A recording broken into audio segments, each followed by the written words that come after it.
I think that's absolutely very well stated, Dr. Ellen Mogan. One of the things that I was going to say really dovetails right off of that with, for me, just the idea of seizing every opportunity. And that's exactly, what COVID has presented. It's a tragedy and a crisis, but at the same time, so much is born out of crisis, and so, for my story, is that I was born into the Navy. My dad was a Navy periodontist. We followed the subfleet, and so I lived East Coast, West Coast, everywhere.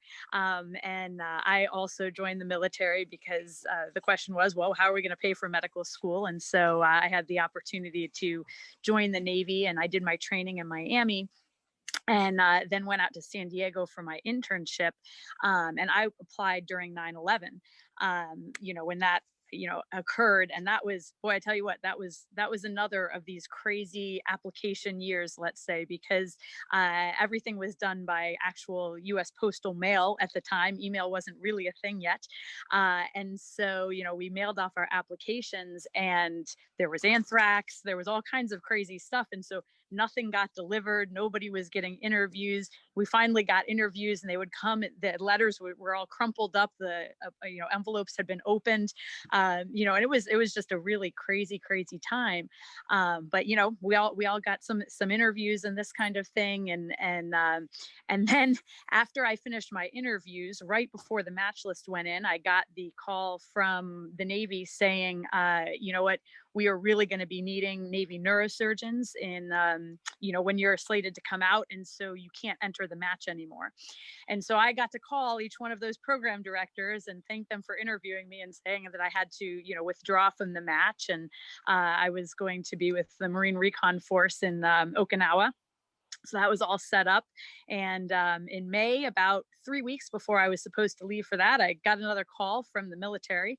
And they said, if you can find a spot by Monday, it was Friday afternoon on the West Coast, you can go ahead and go do neurosurgery, because we've recrunched our numbers. And as it all turns out, we actually need you to train as a neurosurgeon now. So, okay, great. And so, I called every place that I had interviewed, and many other places. And, Miami and Northwestern were both had a resident that was lost.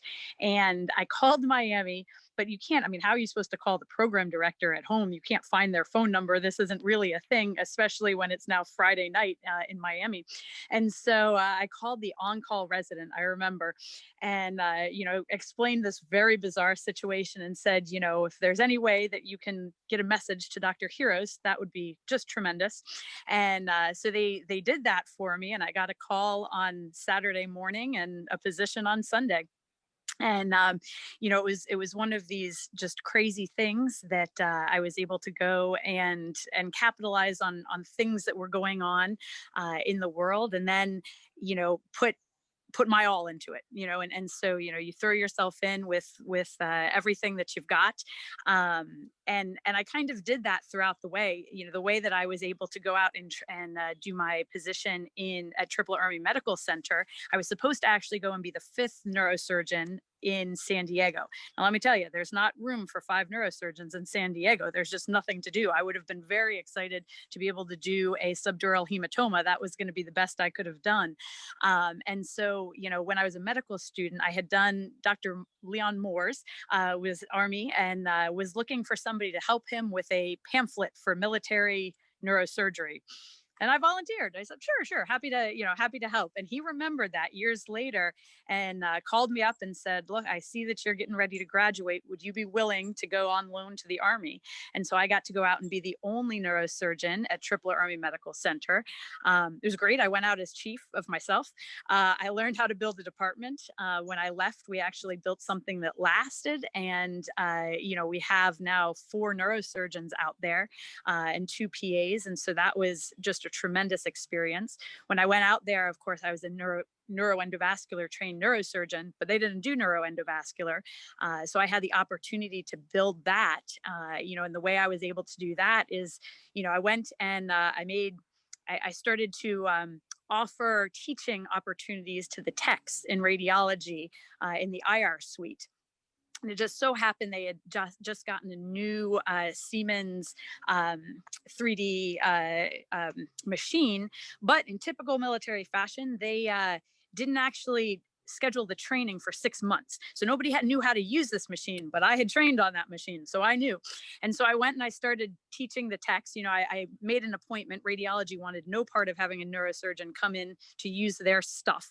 And so I just started making myself useful and seeing where there was a need and filling that need.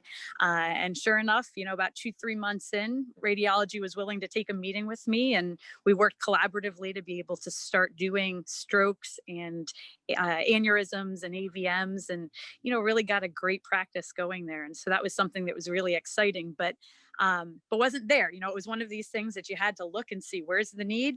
How can I help fill a need? Even though it wasn't necessarily all in my job description, you change the job description until you got the job done. And so just some really neat and exciting things that have really served me well, kind of with that premise of finding the need, finding the opportunity, and then meeting it.